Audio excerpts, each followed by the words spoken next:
নমস্কার, আমি দেবাঞ্জলি সেনকে স্বরচিত কবিতা পাঠ সকলের জন্য। আজকের কবিতার নাম ফাঙ্গাস। একটা খালি কৌটোয় যত্নে ভরেছি কিছু কথা, কিছু সময়, কিছু আবেগ, কিছু স্পর্শ, কিছু হাসি আর কিছু গল্প। ভরা কৌটো আর উচ্চন সুখকে মাঝে মাঝে মুখ বন্ধ করে ঝাঁকাই, যাতে সব মিলেমিশে থাকে একসাথে। বন্ধ কৌটোয় এখন আর্দ্রতা, ভেজা ভেজা নিমশানো আমার এতদিনের জমা করা ঐশ্বর্য সব। ঐশ্বর্য এখন খোলা হাওয়া চায়, চায় আর্দ্রতা শুকায়, মুখ খুলে দিই।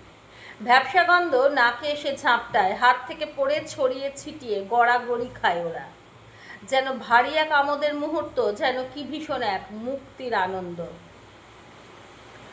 আমার পায়ের তলায় গড়াগড়ি খায়, যত্নে কার্নিশে ওদের রাখি। আর্দ্রতা শুকানোর অপেক্ষা করি। হঠাৎ একদিন চোখে পড়ে ওদের সারা শরীরে ফাঙ্গাস বাসা বেঁধেছে। ধন্যবাদ।